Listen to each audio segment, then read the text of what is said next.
राजीव गांधी जी ने, आपको याद होगा, 12-15 लोगों की सूची निकाली थी। तो सीताराम जी से कह के किसी व्यक्ति ने, भजन लाल जी की मैं बात कर रहा हूँ, लिस्ट से नाम कटवा दिया था। वो वाकया क्या हुआ? काफ़ी वो चीज़ चर्चाओं में रही, मीडिया की सुर्खियाँ बनी इस वक्त में। तो राजीव जी ने मेरे को बुलाया, अंदर आप कौन सा इलेक्शन लड़ना चाहते हो, पार्लियामेंट का या विधानसभा का? चौधरी देवीलाल उस समय डिप्टी प्राइम मिनिस्टर थे, सिटिंग डिप्टी प्राइम मिनिस्टर, वो लड़ रहे हैं। मैं चाहता हूँ तुम्हें इलेक्शन जीतना है, मुझे आपका आशीर्वाद रहे तो इलेक्शन जीतते हैं। आप इतिहास उठा के देखो, 2005 से पहले बिजली एक ऐसा मुद्दा था, उस पर सरकारें गिर भी जाती थी और बन भी जाती थी। यही पंजाब में हुआ, यही बिहार में नीतीश जी कर रहे हैं 125 यूनिट देकर। दक्षिण हरियाणा में देखिए अभी भी पानी की समस्या है और अभी भी लोग खरीद कर पानी पीते हैं, फिर गंदा पानी वहाँ मिलता है। देखो, दक्षिण हरियाणा में पानी की जो समस्या है, आप ठीक कह रहे हो, उसका समाधान हमने निकाला था। SYL एक अलग मुद्दा है, वो तो था ही उसका, लेकिन जो हमारा पानी शेयर आ चुका था वो भी पूरा ड्रॉ नहीं कर पा रहे हैं। बिल्कुल। तो इस वास्ते BML हासी बुटाना नहर मैंने खोदी। पंजाब गवर्नमेंट ने स्टे ले रखा है पंचर करने का, वो 11 साल में स्टे वेकेट नहीं करा सके। और लॉ एंड ऑर्डर की स्थिति को लेकर लॉ एंड ऑर्डर तो अगर आजकल हरियाणा में आज सवेरे भी वो थी, लॉ एंड ऑर्डर नाम की तो चीज़ कोई है ही नहीं, बिल्कुल चरमरा गई है। हमने बनते एक बात कह दी थी, बदमाशो या तो बदमाशी छोड़ दो या हरियाणा छोड़ दो। आप कैसा चाहते हो सर मीडिया को, आप बताएं। मैं इंडिपेंडेंट और जो जन समस्या उठाए, ये मीडिया जुगलबंदी सबसे आगे है। बिल्कुल। कोई तुम्हारी इंडिपेंडेंस है ही, जो चौथा स्तंभ की बात कर रहे थे आप, बिल्कुल। कहाँ है चौथा स्तंभ? मुझे ये बताएं, 2 बार आप CM रहे, उस कार्यकाल में या सांसद रहते उस कार्यकाल में आपने ऐसा क्या किया है अभी तक लोगों के लिए? किसान की बात करें, हम लोगों की बात करें, चाहे नौजवानों के रोजगार की बात करें, कि हाँ भूपेंद्र सिंह हुड्डा ये तूने बहुत अच्छा काम किया। नमस्कार, day to day news Bharat में आपका स्वागत है। मैं हूं अमर और मेरी सहयोगी सुरभि आज दिल्ली पहुंचे हैं और आज ऐसे शख्स से मुलाकात होगी जो राजनीति में बहुत कुछ अपना नाम कमा चुका है और बहुत बड़े पदों पर बैठा हुआ है। 2 बार के हरियाणा के CM साहब से मुलाकात करेंगे, यानी कि पूर्व CM, और कई बार ये सांसद रहे हैं। युवाओं की बात करें या फिर पुराने खिलाड़ियों की बात करें, हर कोई इनको फॉलो करता है। इनका नाम है चौधरी भूपेंद्र सिंह हुड्डा। बातचीत करते हैं सर। बहुत बहुत वेलकम करता हूं सर आपका। धन्यवाद सर। उससे पहले मैं अपने चैनल के थोड़े मापदंड आपको बता देता हूं। हमने ये जो शुरुआत की है सर, लोकतंत्र के चौथे स्तंभ को मजबूत करने के लिए की है सर। हम दबे कुचले लोगों की आवाज़ बनते हुए नजर आ रहे हैं सर। हमारा कोई भी जर्नलिस्ट किसी से किसी भी तरह का कोई पैसा, उपहार या फिर एडवर्टीजमेंट एक्सेप्ट नहीं करेगा। और देखिए, आरोप प्रत्यारोप की सियासत से परे हटकर हम बातें करते हैं, आम लोगों के मुद्दों को उठाते हैं, तांत्रिक और ढोंगी बाबाओं का पर्दाफाश हम करते हैं और ऐसे नेताओं से भी तीखे सवाल पूछते हैं जिन्होंने सिस्टम को करप्ट किया हुआ है। लेकिन बहुत बहुत स्वागत करता हूं सर आपका। आज आपके बारे में जानने की कोशिश करूंगा।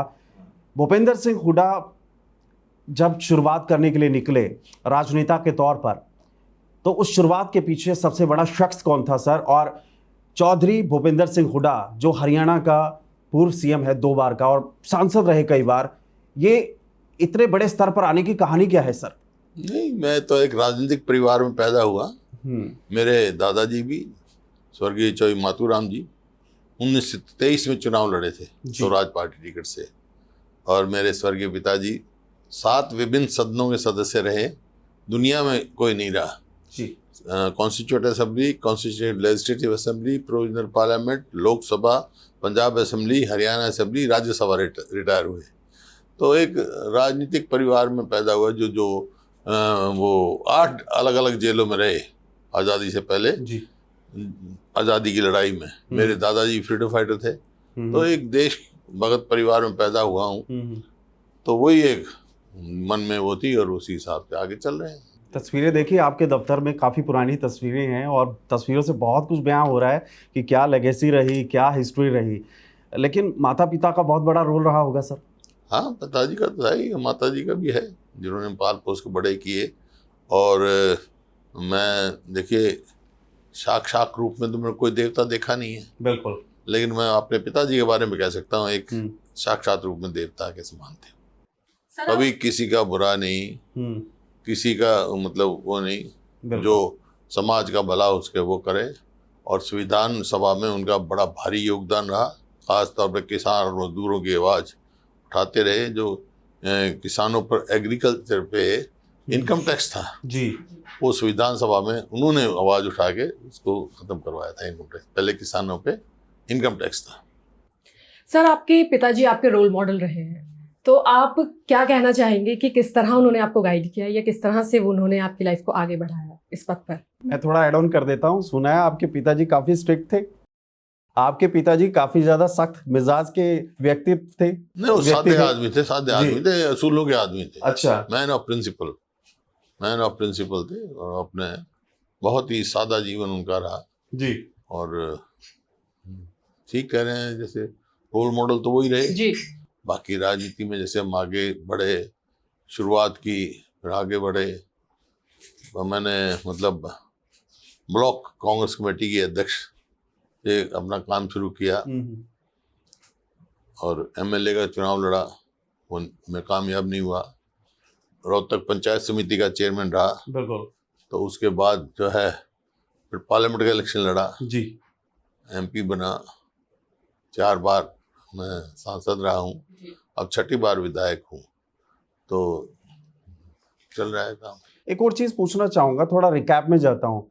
राजीव गांधी जी ने, आपको याद होगा, 12-15 लोगों की सूची निकाली थी, तो सीताराम जी से कह के किसी व्यक्ति ने, भजन लाल जी की मैं बात कर रहा हूँ, लिस्ट से नाम कटवा दिया था। वो वाकया क्या हुआ? काफी वो चीज चर्चाओं में रही, मीडिया की सुर्खियां बनी उस वक्त में।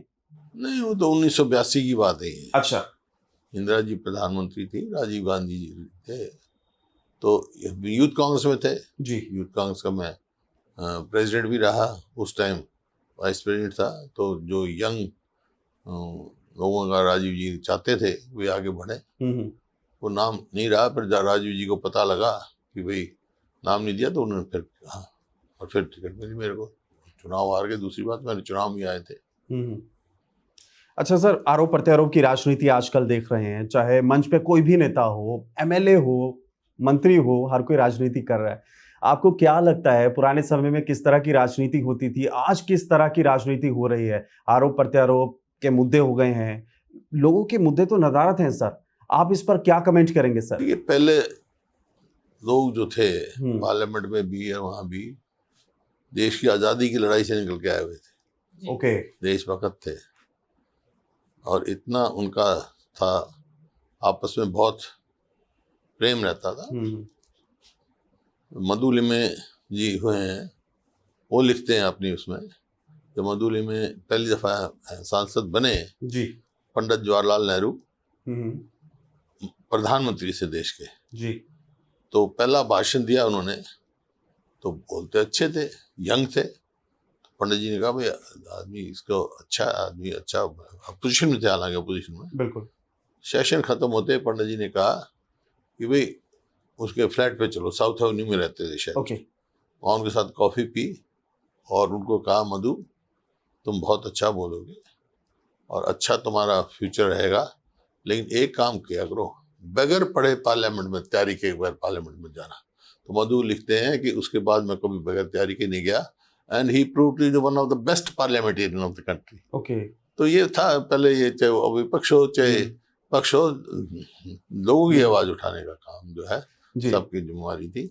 इसी प्रकार से हंसी मजाक भी बहुत चलते थे। ओके।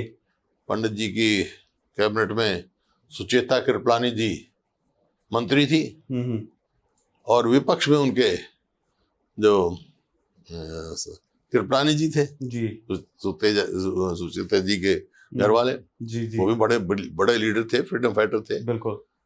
तो उन्होंने कोई सवाल पूछा सुचेता जी की मिनिस्ट्री का, तो संतुष्ट नहीं हुए, तो वो खड़े हो गए, स्पीकर साहब, mister speaker, you are our protector. तो ये yes mister Kripalani, what happened? बोला this woman troubles in this house also, that house also. तो ऐसी बातें चलती थी। अच्छा सर, आप देखिए, इतना मिलना जुलना होता बिल्कुल। आप 2 बार सीएम रहे और उसके बाद अभी भी जब भी स्टेज पर आपको देखते हैं, पूरा वो पावर, जोश, एक जुनून जो होता है ना युवा वर्ग में, वैसा नजर आता है। जब आप बोलते हैं सब आपको सुनते रहते हैं। मुझे ये बताएं, 2 बार आप सीएम रहे, उस कार्यकाल में या सांसद रहते उस कार्यकाल में आपने ऐसा क्या किया है अभी तक लोगों के लिए? किसान की बात करें, हम लोगों की बात करें, चाहे नौजवानों के रोजगार की बात करें, खुद जब आप आईने के सामने खड़े होते हैं तो गर्व होता है कि हाँ भूपेंद्र सिंह हुड्डा, ये तूने बहुत अच्छा काम किया। देखिए, राजनीति में जिस भी पार्टी से आप जुटे हो उसके निष्ठावान होना चाहिए। बिल्कुल। और जो भी उस पार्टी की सोच हो उसका आगे बढ़ाना चाहिए। कांग्रेस पार्टी गरीब आदमी की पार्टी है, किसान की है, मजदूर की है, व्यापारी की है, हर उसकी पार्टी है। और यही कारण था 91 में जो मैंने पहला चुनाव लड़ा, उस टाइम पार्लियामेंट का और विधानसभा का चुनाव एक साथ हुआ था जी। तो राजीव जी ने मेरे को बुलाया। उन्होंने कहा, भाई भूपेंद्र, आप कौन सा इलेक्शन लड़ना चाहते हो तुम, पार्लियामेंट का या विधानसभा का? बिल्कुल। तो मैंने कहा, जी मैं तो कांग्रेस का हूँ, आपकी मर्जी है, विधानसभा का लड़ाओगे विधानसभा का लड़ लूंगा, लोकसभा का लड़ाओगे तो लोकसभा का लड़ लूंगा। तो उन्होंने कहा, नहीं, 1 घंटे में सोच के बताओ मेरे। 1 घंटा? 1 घंटे में टाइम दिया उन्होंने। ठीक है। तो मैंने अपने फादर से पूछा, और उनके मेरे फादर के दोस्त थे याजी जी, उनसे पूछा। याजी जी ने कहा कि आप पार्लियामेंट का लड़ो। तो मेरे फादर ने कहा, जो याजी जी कहे वही। मैंने राजीव जी को कह दिया, पार्लियामेंट का लड़ा दिया। और मेरे मुकाबले में उन्होंने कहा, देखो भूपेंद्र, पार्लियामेंट का लड़ तो रहे हो, लेकिन यहाँ से इस हल्के से मैंने सुना है चौधरी देवीलाल, जो उस समय डिप्टी प्राइम मिनिस्टर थे, सिटिंग डिप्टी प्राइम मिनिस्टर, बिल्कुल, वो लड़ रहे हैं। मैं चाहता हूँ तुम्हें इलेक्शन जीतना आपका, और ये आपका आशीर्वाद रहे तो इलेक्शन जीत के आएंगे। तो 91 में पहली दफा बना शुरुआत। इसी प्रकार से फिर मेरे को मौका मिला, पार्टी का प्रधान बना मैं 6 में, और पार्टी को संगठन खड़ा किया। बिल्कुल। और फिर 2004 में सरकार बनी 5 में जी। मेरे को मौका मिला प्रदेश की सेवा करने का एज मुख्यमंत्री। तो उस समय मेरा प्रदेश कोई बहुत ज़्यादा तरक्की नहीं हुई। तरक्की इंदिरा जी के टाइम में, जो बंसीलाल ने अच्छा काम किया, लेकिन फिर भी वो नहीं थी। 3-4 चीज़ मेरे को अखरती थी, जो कमी थी। बिल्कुल। वो क्या सर? एक तो ये कि मैं गुड़गांव में जाता, MNC वगैरह हैं, तो दिल्ली से जवान बच्चे जाते थे और दिल्ली वापस आ जाते थे। हरियाणा के बच्चों को नौकरियाँ कम थी। तो मैंने उनसे पूछा, बेटा हरियाणा के वालों को क्यों नहीं लगाते हो जब स्टेट में हो आप? तो उन्होंने कहा, भाई हमारे को कोई इतराज नहीं है, लेकिन उनका एजुकेशन इतना है, एजुकेशन इतनी नहीं। तो एक एजुकेशन की कमी मैंने महसूस की। दूसरा, आप इतिहास उठा के देखो, 2005 से पहले बिजली एक ऐसा मुद्दा था, उस पर सरकारें गिर भी जाती थी और बन भी जाती थी। बिल्कुल। पावर की बहुत शॉर्टेज रहती थी। एक ही थर्मल प्लांट था। बिल्कुल। पानीपत में। यही पंजाब में हुआ, यही बिहार में नीतीश जी कर रहे हैं 125 यूनिट देकर। नहीं, मैं बता रहा हूँ आप, एक ही थर्मल प्लांट नहीं, कोई पंजाब और हमारा नहीं है। मैं तो बहुत आगे गए हम तो। बिजली की, शिक्षा की, फिर पंजाब से जो था, युवा पीढ़ी में नशा आ रहा था बहुत तेजी से। उसकी लड़ाई लड़ने के लिए मैंने खेल नीति बनाई, ताकि जो युवा पीढ़ी जो है उनका ध्यान उधर जाए। बिल्कुल। हर गांव में स्टेडियम बनाए। बिजली के मैंने 4 तो थर्मल प्लांट लगाए, जबकि पहले एक ही था। ओके। और आपका एक न्यूक्लियर पावर प्लांट गोरखपुर में, ओके, सिरसा में, 2 थर्मल प्लांट झज्जर में, एक हिसार में, एक यमुनानगर में। ये थर्मल प्लांट जब हमने सरकार छोड़ी, बड़ी उपलब्धि, उस टाइम बिजली सरप्लस थी हरियाणा में। ओके। NTPC वगैरह बाहर बेचते, सरप्लस थी होता है। इसी प्रकार से शिक्षा का देखिए, एक ही मेडिकल कॉलेज था रोहतक में, वो भी पंजाब हरियाणा अलग अलग होने से पहले था, पंजाब के समय में बना था, और पूरे उसमें एक ही था। तो शिक्षा पे मैंने कहा, रोहतक तो मेडिकल मतलब शुरू से हो जाए, पंचकुला से हो जाए, कोई इंस्टीट्यूट ऐसा नहीं जो हमारे समय में नहीं आया। National Institute of Fashion Technology वहाँ लेके आए, फिर आपका एक अहमदाबाद में है नेशनल इंस्टीट्यूट ऑफ डिज़ाइन, निट जिसको कहते हैं, वो कुरुक्षेत्र में हमने बनाया। करनाल में कल्पना चावला के नाम से मेडिकल कॉलेज बनाया। सोनीपत में वुमन मेडिकल कॉलेज बनाया, वुमन यूनिवर्सिटी बनाई। शायद सरकारी क्षेत्र में आज़ादी के बाद पहला ऐसा मेडिकल कॉलेज केवल वुमन के लिए है, बिल्कुल हमने बनाया। फिर राजीव गांधी एजुकेशन सिटी का हमने किया, उसमें बड़ी बड़ी यूनिवर्सिटी आ रही हैं। आपका IIT है, हाँ, आपका ये SRM है, अशोका यूनिवर्सिटी है, जिंदल यूनिवर्सिटी है, मतलब बहुत सारी हैं यूनिवर्सिटी, अनगिनत यूनिवर्सिटी है। आपका ये फूड टेक्नोलॉजी इंस्टीट्यूट है, निफ्टम जिसको कहते हैं। बिल्कुल निफ्ट तो है वो, निफ्ट। एक निफ्टम है नेशनल इंस्टीट्यूट फूड टेक्नोलॉजी, जी वो वहाँ सोनीपत में आया। फिर आप फरीदाबाद आ जाओ, फरीदाबाद मेडिकल कॉलेज हमने बनाया, ओके हैं। और फिर आप आ जाओ यहाँ पर YMC यूनिवर्सिटी, एक इंस्टीट्यूट था, उसको यूनिवर्सिटी का हमने शेप दिया फरीदाबाद में। गुड़गांव में देश की पहली डिफेंस यूनिवर्सिटी का फाउंडेशन स्टोन रखा। रेवाड़ी में यूनिवर्सिटी बनाई इंदिरा गांधी जी के नाम से। महेंद्रगढ़ में सेंट्रल यूनिवर्सिटी लेके आया, जहाँ मेडिकल भी है, लॉ कॉलेज भी है, सेंट्रल यूनिवर्सिटी है। भिवानी में चौधरी बंसी लाल के नाम से यूनिवर्सिटी बनाई, वहाँ मेडिकल कॉलेज का निर्माण हुआ। इसी प्रकार रोहतक में IIM, और झज्जर में ये आपका एम्स नेशनल कैंसर इंस्टीट्यूट, एक जो visual and performing arts university Rohtak में बनाई। इसी प्रकार से हिसार में लाला लाजपत राय के नाम से जो है हमने एनिमल साइंसेज की यूनिवर्सिटी बनाई। बिल्कुल। और सिरसा में जो छोटी सी यूनिवर्सिटी थी उसको राष्ट्रीय स्तर पे लेके आए। जींद में चौधरी रणवीर सिंह के, मेरे पूज्य पिताजी के नाम से यूनिवर्सिटी बनाई। इस आप सारे उसमें हरियाणा में घूम जाओ, कोई एजुकेशन का ऐसा नहीं होगा।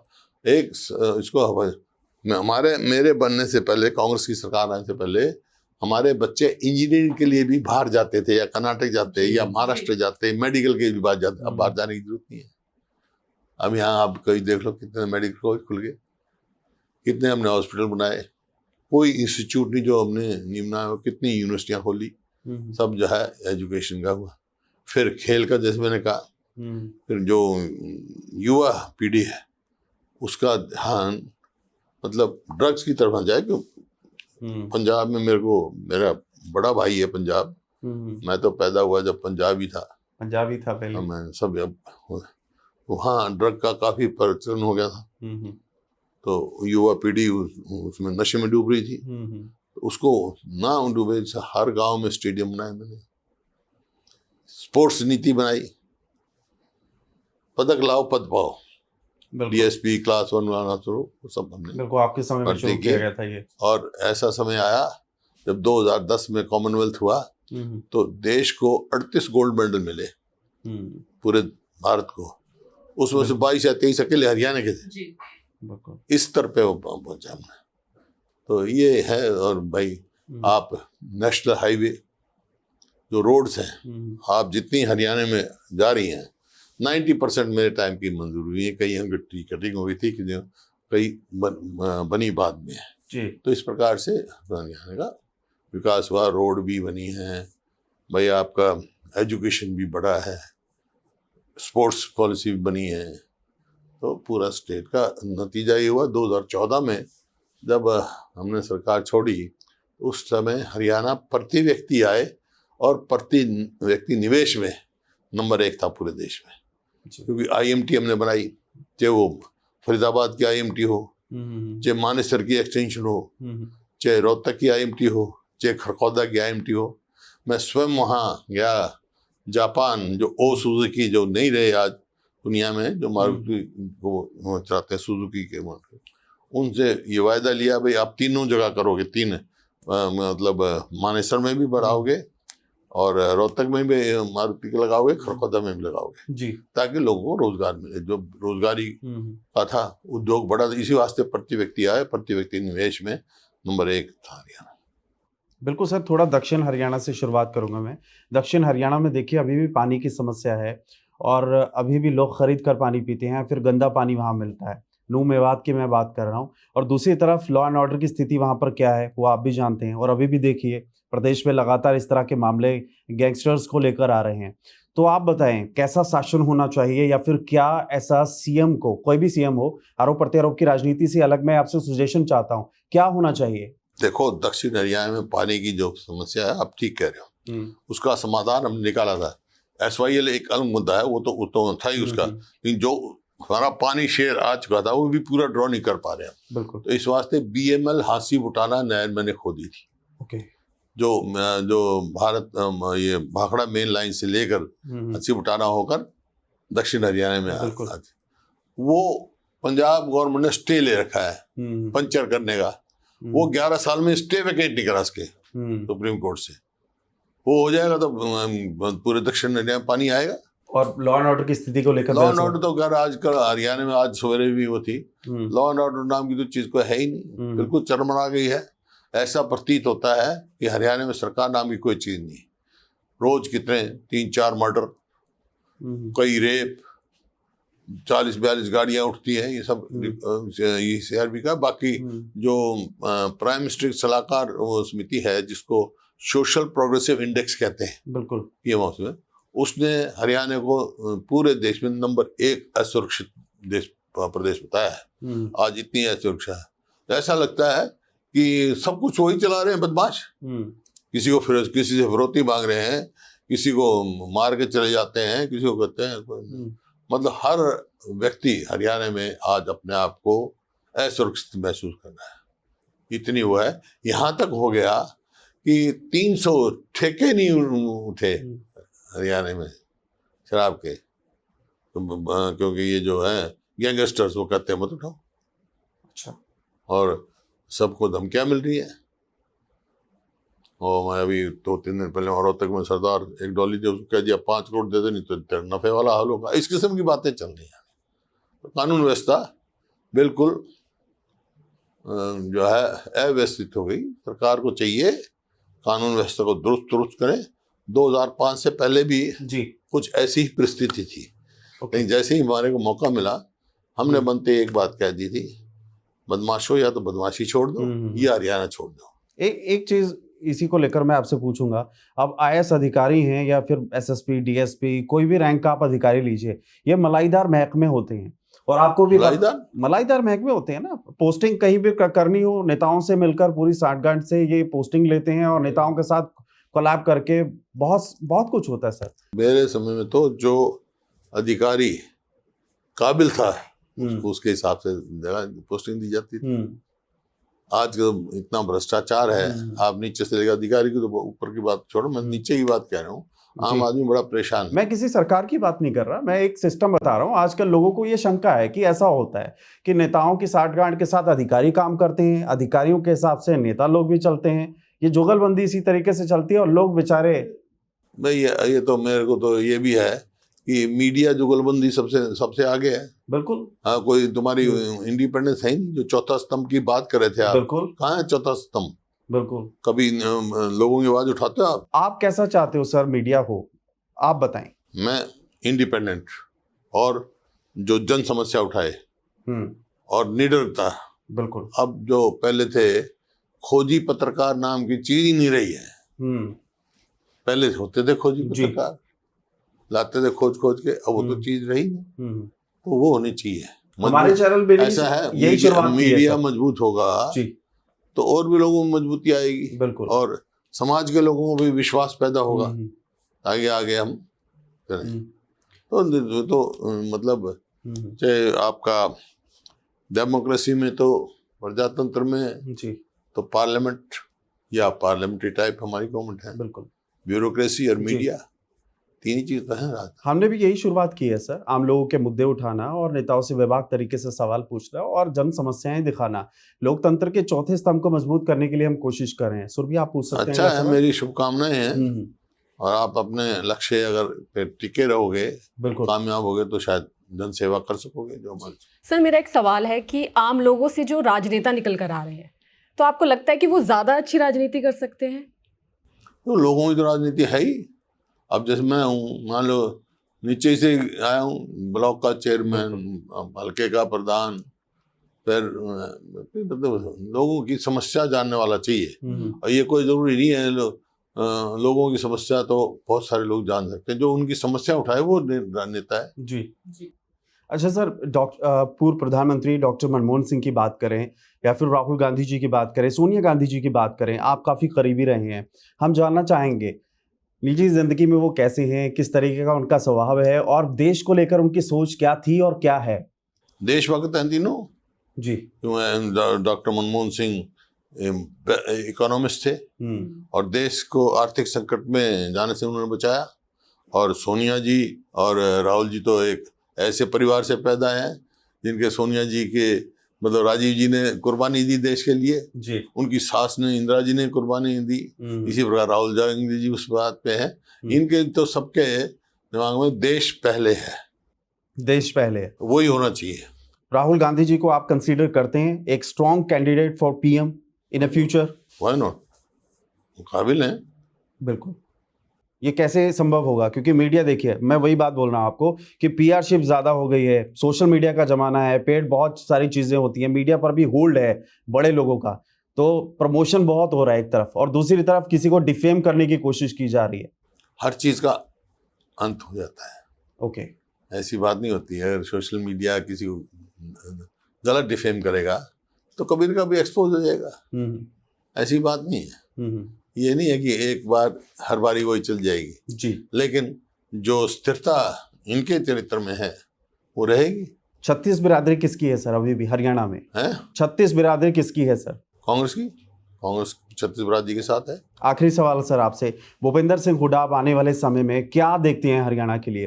क्या आप करना चाहते हैं? ऐसा क्या अपने कार्यकर्ताओं के लिए या फिर प्रदेश के लोगों के लिए, नौजवानों के लिए या फिर महिला सुरक्षा को लेकर आप देने का प्रण लेते हैं यहाँ पर? जैसे जो 2005 में करके दिखाया हमने, सब जो बदमाश भाग गए थे। हाँ, अब जो है बेरोजगारी के सबसे ज़्यादा हमारी प्राथमिकता रहेगी।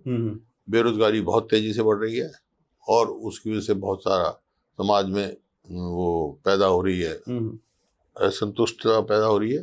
तो बेरोजगारी की तरफ तो रोजगार उपलब्ध हो, यहाँ इन्वेस्टमेंट आए, हर किस्म के प्राइवेट उसमें भी हो, सरकारी भी हो। अब 2-2 लाख तो सरकारी पोस्टें खाली पड़ी हैं। बिल्कुल। चलिए सर, बहुत बहुत धन्यवाद। आपसे बहुत मज़ा आया बातचीत करके।